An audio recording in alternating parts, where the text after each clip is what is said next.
이 기간 동안 관계 종사 관계자들, 선수들, 그리고 경륜 예상 분석 전문가들도 상당히 힘들게 지내고 있는 기간입니다. 저 개인적으로는 이 기간 동안에 오히려 좋은 기회로 삼아서 지면을 통한 개편 과정을 겪고 있는데, 한 달에는 상당히 의욕적이었는데 이 기간이 길어지면서 상당히 의욕이 상실되는 그런 분위기 있고, 그리고 간간히 부업과 함께 또 처가를 통해서 왕래를 하는 그런 시간을 보내고 있습니다. 한편으로는 그 동료들을 살펴보면 부업이나 그 다음에 창업, 그리고 대리기사, 택배 이런 업종을 통해서 생계를 이어가고 있고 가장으로서 역할을 하고 있는 동료들도 볼 수 있었고요. 가장 안타까운 것은 그 예상지 중 동고동락했던 한 업체가 폐간을 하면서 후배들도 이직을 하는 그런 결과를 낳았습니다. 강한 자만이 살아남다. 그것이 아니라 길게 오래가는 사람이 이기는 거라고 얘기를 하고 있는데, 그런 얘기도 사치스러운 얘기가 돼버리는 그런 기간이었습니다. 앞으로 그 후배들도 새로운 길을 걸을 땐 꽃길만 걷길 기원하겠습니다.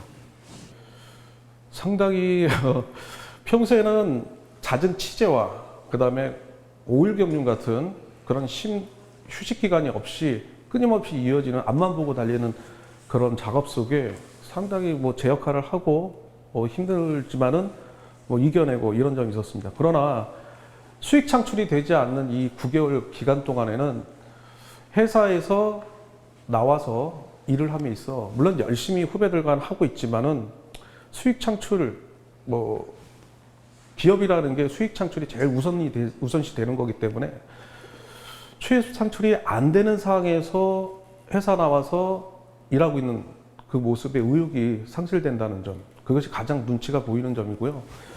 저뿐만 그렇지 않고 후배들도 그러겠지만 모든 직장인들도 그러겠지만은 재테크 근무도 활용을 할 수 있는데, 이 정상적인 삶을 살지 않는 그 기간이 상당히 육체적뿐만 아니라 정신적으로도 상당히 고통이 수반되는 그런 기간이었다고 말씀드릴 수 있겠습니다. 아무래도 의욕차게 이제 시작을 했죠. 올해는 여러분들을 위해서 지명 개편이라든지 구간 기록을 통해서 여러분들에게 세밀하게 선수들의 능력을 평가하는 그런 데이터 분석 같은 거를 준비를 했지만, 2월 이후에 휴장 기간과 함께 최근에 4주간의 경주를 거쳐서 이 기간 동안에 새로운 데이터를 구성하기에는 상당히 미흡한 자료거든요. 그래서 구현화되지 못한 점이 아무래도 실패라고 말씀드릴 수 있겠고요. 성공은 휴식 기간 동안에 오히려 여러 가지 아이디어를 만들 수 있겠고, 또 앞으로는 또 온라인 시대고 하니까 그 온라인에 대한 여러 가지 공부를 할 수 있는 계기가 됐고 자기 개발이 됐다라고 말씀을 드릴 수 있겠습니다. 아무래도 코로나19 이전에는 간간히 모임이 있었습니다.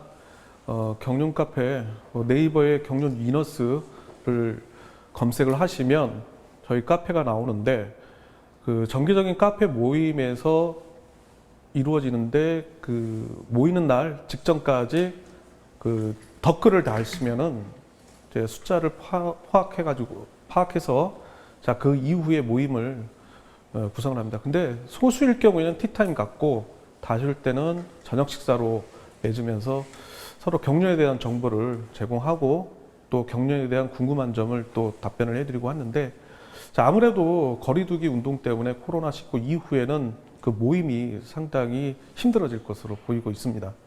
아무래도 경륜 팬들은 가장 흔한 질문이 짜고 치느냐 경륜은, 이걸 상당히 궁금해 하시더라고요. 그러나 경륜은 절대 공정성에 의한 공정한 룰 속에서 펼쳐지고 있는 경주고요. 아무래도 이 경륜의 묘미라 할 수 있는 연대에 대해서 오해가 생기면서 짜고 치지 않느냐라는 얘기가 나오는 것 같습니다. 경륜은 지연, 학연, 그 다음에 연대를 통해서 자리바꿈을 통한 연대가 하나의 전술이거든요. 그러다 보니까 이것이 마치 짜고 치는 것처럼 보일 수는 있겠지만은 철저한 공정 속에 펼쳐지고 있는 경주이기 때문에 그런 오해는 없었으면 합니다. 저는 그 대학 다닐 때 학까지 기자로 활동을 했었거든요. 그러다가 언론의 뜻을 두고 언론 양성 아카데미에 들어서 이제 공부를 하는 중에 그 지인을 통해 가지고 경륜이 생겨서 거기에 이제 예상직 기자로서의 채용 공고를 알게 되었습니다.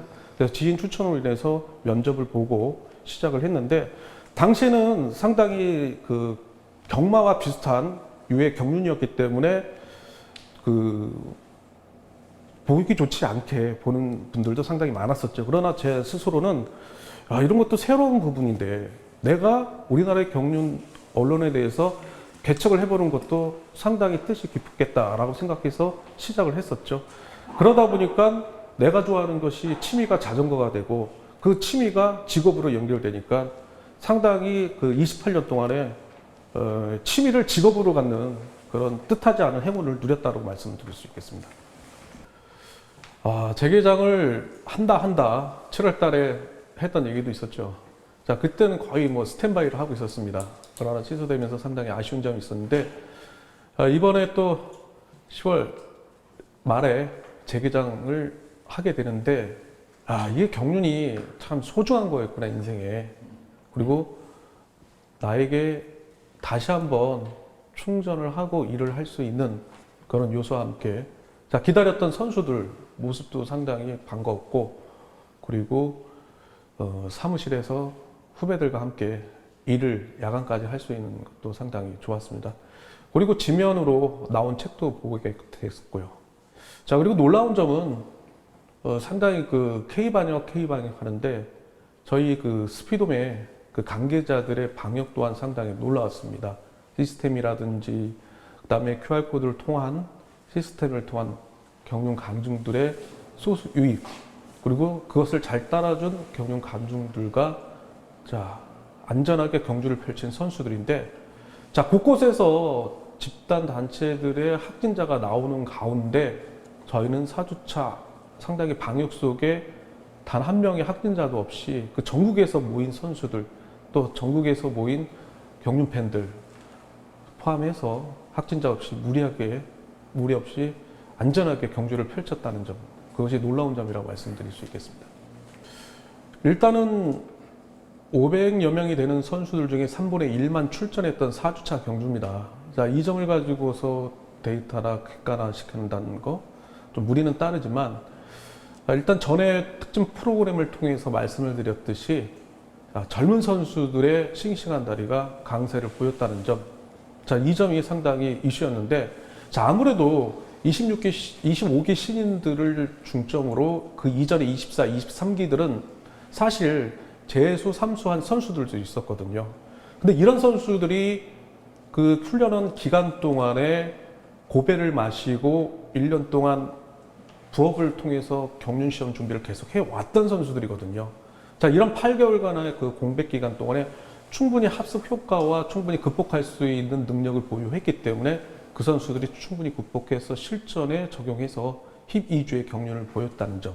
자, 그것이 상당히 강점으로 등장을 할 수 있었던 점이라고 말씀드릴 수 있겠고요.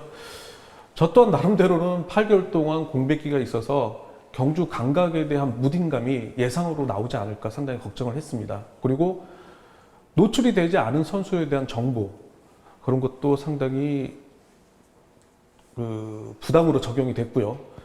자, 적중률은 뭐 간간히 터졌지만은 퍼센테이지로 얘기를 말씀드린다면 평균 42% 정도의 적중률이라고 말씀을 드릴 수 있겠는데 자, 포커스는 오히려 저배당 경주보다는 중고배당 경주의 적중 쪽에 좀 심혈을 기울였는데 100배 넘는 경주들을 10개 이상 잡아내는 그런 기염을 토해냈던 것도 오히려 적응을 잘 하지 않았나라는 스스로 평가를 내리고 싶습니다. 갑자기 이제 질문을 해서 그런데 막 지금 머릿속에 선수들이 막 지나가는데 그중 뭐 모든 선수들이 훌륭한 선수들은 있겠지만 뭐 인터뷰도 많이 해보고 가장 친근적인 선수를 알 수 있는 선수는 그 원년 1기 출신이고요. 비선수 출신으로서 정상급에 오른 장보기 선수를 꼽을 수 있겠습니다. 자, 왜냐하면 제가 제일 좋아하는 전법이 선행이거든요. 그 선행을 제일 잘 구사했던 선수가 장보기 선수였고요. 자, 그리고 마치 타종이라는 경륜 만화에 나오는 주인공인 다치바다에는 불대포 선행이라는 주인공이 있습니다. 그 주인공을 바로 현실에서 볼 수 있었던 선수가 장보기 선수였습니다. 그런데 상당히 놀라운 점은 이 장보기 선수가 타종이라는 만화를 상당히 즐겨봤다는 점이죠. 다른 선수는 은퇴한 민인기 선수가 가장 떠오르는데요. 제가 그 민인기 선수가 50세가 넘는, 훌쩍 넘는 나이에 불구하고 최고령 선수로서 은퇴하는 경기에서 일착을 하면서 자, 동료 선수를 낙찰을 시키면서 은퇴를 하죠. 자, 그럼에도 불구하고 이제 제가 마지막 그 취재가 되고 마지막 인터뷰가 됐는데 그 선수에게 꼭 기자님이 다음에 인터뷰나 언론에 제 기사를 실을 경우에 그 선수한테 미안하다라고 꼭 전해달라고 했던 얘기가 있었죠. 그래서 이번 기회에 한번 얘기를 전해드리고요. 왜 민인기 선수냐? 경륜의 꽃은 세레모니거든요. 그 세레모니를 가장 경륜 팬들이 좋아하게끔 만들었던 선수의 장본인이고요. 매해마다 나온 그 세레모니는 상당히 역사적이고 그리고 후배들도 배우는 그런 점이 되면서 경륜의 스피드한 전개와 추리 이게 아니라 경륜에 대한 세레모니도 즐길 수 있게끔 해준 선수였고 그리고 상당히 모범적인 선수였다고 말씀을 드릴 수 있겠습니다. 항상 그런 질문을 경륜 팬들에게 들어본 적도 있어요. 근데 항상 꼽는 경주가 공교롭게도 두 경기가 있는데 첫 번째 경주는 1999년에 펼쳐진 한일 경륜전이거든요. 자, 그때는 경륜의 르네상스라고 할 수 있겠습니다. 고매출과 빈자리가 없는 관중석 그리고 잠실 시대였기 때문에 팬과 선수의 가까운 거리에서 경기를 즐길 수 있었던 점. 자, 이 점이 상당히 중요한 점인데 이때 당시에는 처음이라는 팀 대결이 있었습니다. 창원의 김보연, 원창용. 자, 그리고 한체제 출신인 엄인영을 필두로 한 라인 대결이 처음 이루어지면서 상당히 박빙의 경기를 펼쳤는데 자, 99년 한일 경륜이 펼쳐지면서 처음이자 마지막으로 이 선수들이 함께 협공을 펼칩니다. 김보연, 원창용, 엄인영, 윤진재 선수가 결승전에 올라오고요. 자, 그리고 경륜의 일본 경륜의 레전드라고 할 수 있는 요시오카 도시마사가 방한을 하게 됩니다.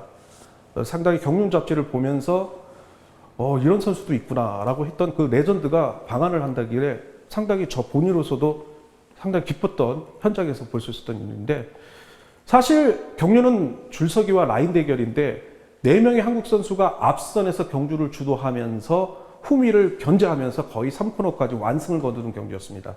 자, 그런데 요시오카 선수는 3단 젖히기를 통해서 직선에서 완승을 거두는데 전율을 느꼈고 저뿐만 아니라 옆에 있던 경륜 전문가 고객들도 상당히 흥미있게 봤던 경주였고 이 경기로 인해서 일본 경륜 유학파들이 생깁니다. 그러면서 선진 경륜을 접목을 하면서 요시오카의 제자도 생기고요. 그리고 현재는 일본과 우리나라 경륜의 실력 격차를 줄이는데 한몫을 했던 아주 훌륭한 경기였다고 말씀을 드릴 수 있겠습니다.